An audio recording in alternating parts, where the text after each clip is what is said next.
Waalaikumsalam, silakan masuk. Silakan duduk.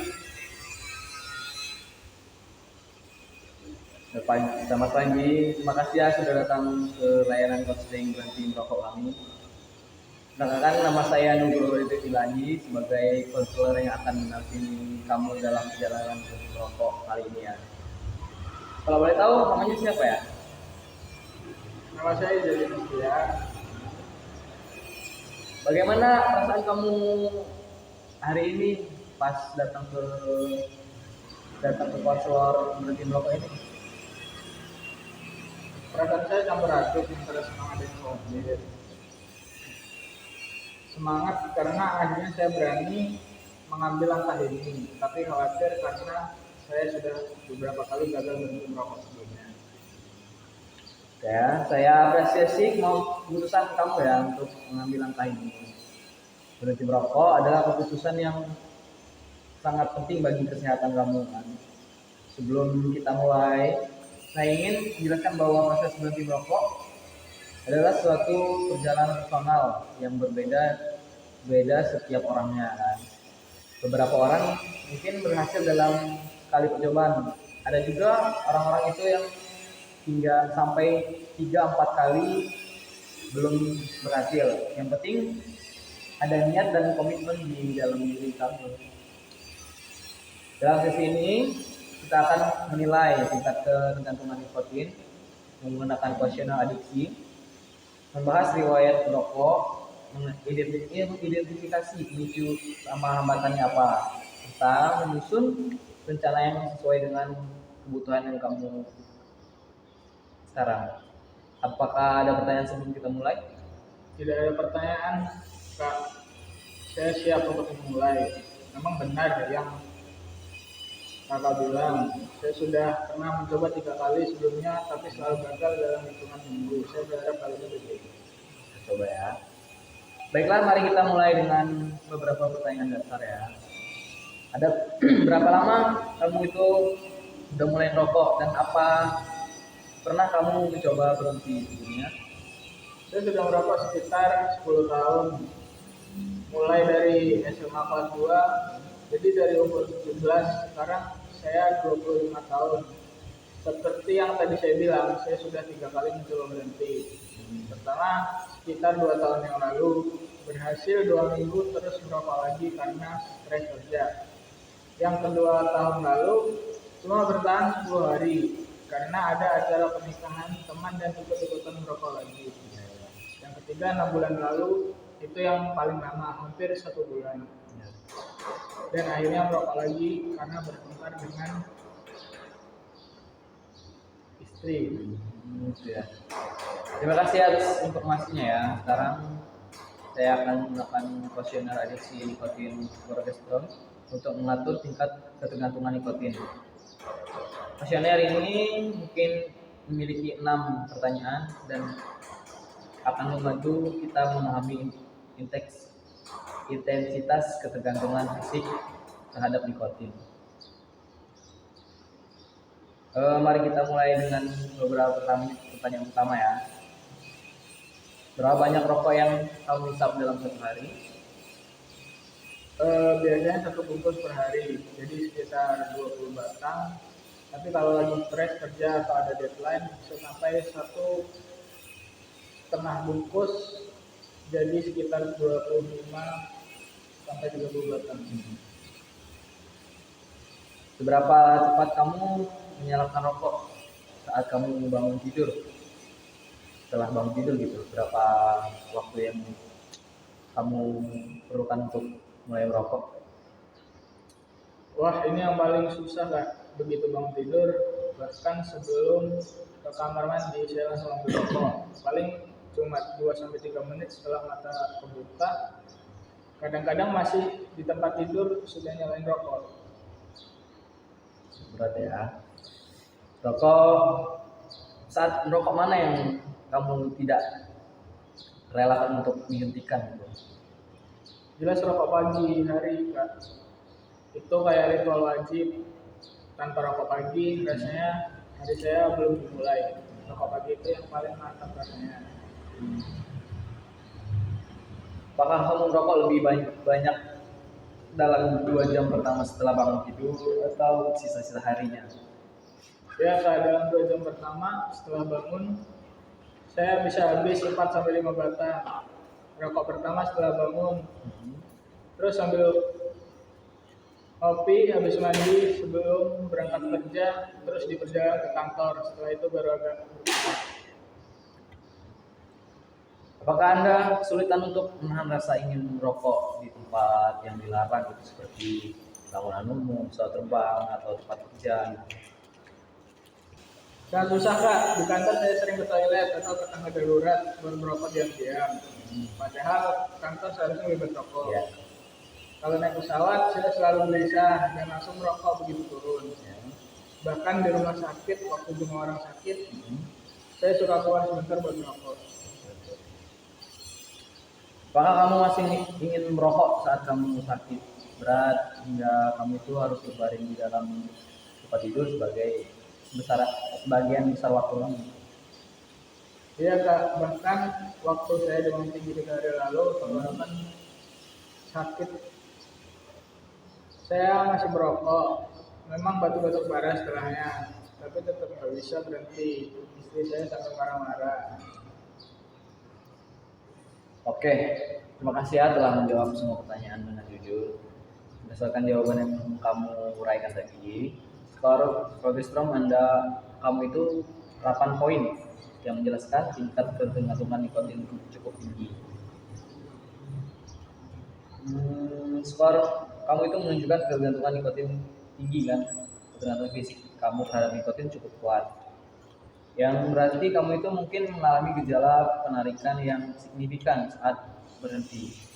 Dalam kasus ini, kombinasi konseling dan terapi pengganti nikotin atau obat-obatan sering juga dipakai untuk mengatasi kebiasaan kamu ini. Wah, memang saya sudah menduga sih kak. Saya merasa sangat tergantung sama rokok. Bahkan kadang-kadang saya bermimpi merokok. Tapi mendengar angka 8 itu cukup mengejutkan juga. Pantas saja saya susah sekali berhenti. Berarti saya memang butuh bantuan lebih ya kak. Tidak bisa hanya mengandalkan kemauan sendiri. Oke, sekarang saya ingin mengetahui di mana posisi kamu dalam kesiapan untuk berhenti merokok. Nah, saya akan membacakan beberapa pertanyaan dan mohon beritahu saya pertanyaan mana yang paling menggambarkan kondisi Anda saat ini. Coba dilihat dulu.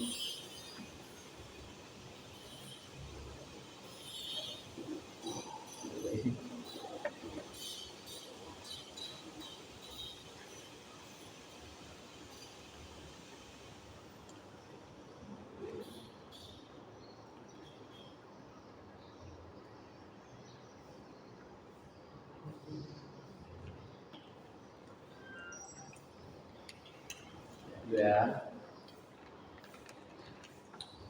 Yang paling menggambarkan kondisi kamu saat ini nomor 8 ya. Yang paling menggambarkan kondisi saya sekarang adalah nomor 8 kak. Saya masih merokok, tetapi saya mau berubah. Saya siap untuk berhenti merokok. Saya benar-benar ingin berubah sekarang. Istri saya sedang hamil anak kedua, dan saya tidak mau anak-anak saya meniru kebiasaan buruk saya. Plus biaya untuk merokok juga semakin memberatkan keluarga. Oke, terima kasih atas kejujurannya. Sekarang saya ingin kita berbicara lebih dalam tentang motivasi kamu untuk berhenti merokok ini. Apa yang mendorong kamu untuk mempertimbangkan untuk berhenti merokok ini? Ada beberapa hal Pak. Yang pertama dan yang paling penting adalah keluarga. Istri saya sedang hamil 4 bulan dan anak pertama saya baru 3 tahun. Saya tidak mau mereka terpapar asap rokok. Anak saya pernah bilang, "Papa bau," setelah saya merokok. Itu bikin saya sedih banget. Yang kedua adalah masalah kesehatan. Akhir-akhir ini saya sering batuk-batuk, terutama pagi hari, dan napas saya mulai pendek.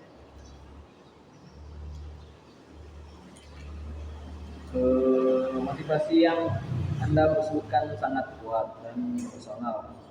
penting untuk kamu selalu mengingat ini, terutama saat kamu itu menghadapi tantangan dalam perjalanan seperti berhenti merokok ini. Selanjutnya mari kita identifikasi situasi-situasi yang bisa memicu keinginan kamu untuk merokok, Pak. Misalnya apakah ada kecenderungan merokok saat stres, setelah makan, saat minum kopi, atau saat berkumpul dengan teman-teman gitu. Pemicu terbesar pemicu terbesar saya adalah stres kerja. Kalau ada deadline atau kena marah atasan, saya langsung main merokok. Terus setelah makan, terutama makan berat, rasanya ada yang kurang kalau tidak merokok. Minum kopi juga sama. Kopi dan rokok itu seperti pasangan yang tidak bisa dipisahkan buat saya. Dan kalau berkumpul dengan teman kantor, mereka juga merokok semua, jadi otomatis ikut merokok. Bahkan hal-hal kecil seperti selesai meeting, dapat telepon penting, atau habis macet di jalan juga bikin pengen merokok. Terima kasih ya atas penjelasannya. Temuan tentang pemicu ini akan membantu kita mengembangkan strategi untuk mengatasi permasalahan kamu ini. Sekarang, apa yang kamu rasakan sebagai hambatan terbesar untuk kamu berhenti merokok ini? Hambatan terbesar saya adalah yang pertama, lingkungan kerja. Hampir semua lingkungan kerja yang merokok, jadi sulit untuk menghindari. Kedua, kebiasaan yang sudah sangat mengakar. 10 tahun merokok itu bukan waktu yang sebentar. Ketiga, takut dengan gejala-gejala mengerikan. Pengalaman-pengalaman sebelumnya, saya jadi mudah marah, susah konsentrasi, dan berisik. Istri saya sampai bilang saya lebih menyebalkan waktu berhenti merokok daripada waktu merokok. Yang keempat, takut berat badan naik. Teman saya ada yang naik 10 kilo setelah berhenti merokok. Di sini saya akan ada beberapa yang saya akan sampaikan kepada kamu ya, tentang edukasi efek berhenti merokok dan manfaat berhenti merokok. Yang pertama itu iritabilitas, yaitu mudah tersinggung dan konsentrasi kamu itu menurun. Dan kedua itu perubahan pola makan. Yang ketiga itu perubahan perilaku dan interaksi sosial. Berdasarkan skor Bagelstrom kamu dan tingkat kesiapannya, saya merekomendasikan kombinasi konseling dan terapi pengganti nikotin. Dimulai dengan patch nikotin untuk memberikan kadar nikotin yang stabil sepanjangan hari, ditambah dengan permen karet nikotin untuk mengatasi keinginan mendadak. Bagaimana pendapat kamu tentang pendapat saya ini? Saya setuju, Pak. Pengalaman berhenti sebelumnya memang sangat berat, terutama minggu pertama. Kalau ada bantuan seperti patch atau permen karet nikotin, saya rasa akan lebih mudah. Tapi apakah aman? Saya pernah dengar kalau terapi pengganti nikotin juga bisa bikin ketergantungan. Dan berapa lama saya harus menggunakannya? Saya senang Anda merasa pendekatan ini dapat bekerja untuk Anda. Sekarang, mari kita tetapkan tanggal berhenti, memilih tanggal yang tepat. Itu adalah sebuah langkah yang penting. Yang idealnya, pilih tanggal dalam 2 minggu ke depan untuk memberikan Anda waktu mempersiapkan diri. Tapi tidak terlalu jauh hingga kamu itu kehilangan motivasi. Hindari periode stres tinggi atau acara sosial yang besar yang memicu keinginan merokok. Kapan menurut kamu itu waktu yang tepat untuk? Saya sedang berpikir minggu depan saya ada presentasi besar ke direksi. Itu pasti stres, tapi minggu setelahnya sepertinya lemah. Bagaimana kalau 2 minggu dari sekarang? Kebetulan itu hari Senin, jadi saya bisa mulai dengan semangat minggu baru. Plus istri saya libur hari itu, jadi bisa bantu support saya di minggu pertama. Sebagai bagian dari proses berhenti merokok, saya rasakan kita mengatur jadwal tindak lanjut sesi tindak lanjutnya. Yang pertama bisa seminggu setelah tanggal berhenti Anda, kemudian 2 minggu setelahnya, ataupun sebulan kemudian. Sesi ini memberi kita kesempatan untuk mengevaluasi kemajuan dan mengatasi tantangan yang muncul ya, dan menyesuaikan rencana yang kita perlukan ke depannya kan. Selain itu, saya akan memberikan nomor telepon yang dapat kamu hubungi jika Anda mengalami kesulitan di antara sesi kita. Apakah jadwal tidak lanjut itu terdengar lebih baik untuk saya kan? Bagaimana? Sampai Kak, saya merasa dengan monitoring yang rutin seperti ini, saya akan lebih komited. Boleh saya tanya, apakah saya bisa menghubungi Kakak kapan saja? Pengalaman sebelumnya, keinginan untuk berhenti merokok itu kadang datang tiba-tiba, terutama malam hari atau weekend. Kalau saya ada nomor yang bisa dihubungi, saya akan sangat membantu di saat-saat kritis. Bisa saja. Ini nomor yang saya akan kasih saat kamu merasa gelisah. Bolehlah hubungi saya kalau ada waktu-waktu yang kamu butuhkan ya. Ini nomornya.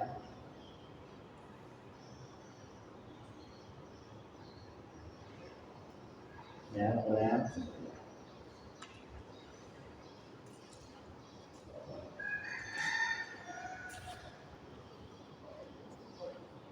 Ya, nomornya.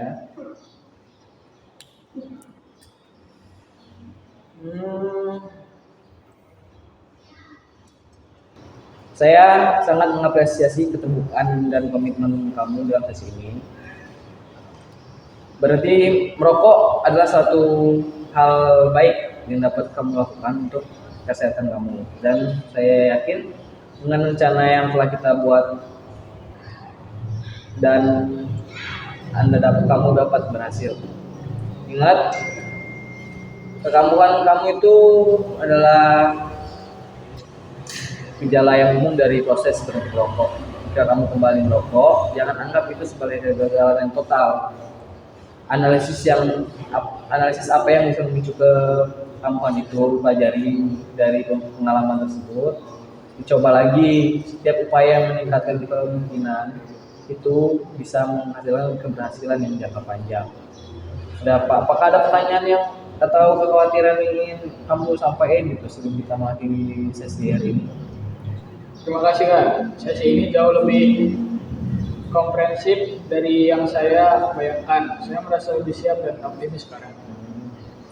Ada satu pertanyaan terakhir, apakah saya boleh melibatkan istri dalam proses ini? Mungkin dia bisa ikut sesi tindak lanjut atau minimal diberitahu strategi-strategi yang sudah kita bahas supaya dia bisa bantu support dengan tepat. Dan satu lagi, apakah ada aplikasi HP atau tools lain yang bisa membantu tracking progres saya? Bisa aja melibatkan istri ya. Terima kasih atas waktu komitmen hari ini. Saya sangat optimis dengan perjalanan berhenti merokok kamu dan saya akan selalu mendukung setiap langkah yang kamu ambil. Sampai jumpa ya di sesi berikutnya. Dan jangan ragu untuk menghubungi saya jika ada pertanyaan atau kekhawatiran sebelumnya. Selamat menjalankan langkah positif ini untuk kesehatan dan kehidupan kamu yang lebih baik. Terima kasih sekali lagi Kak. Saya akan mulai persiapan dari sekarang.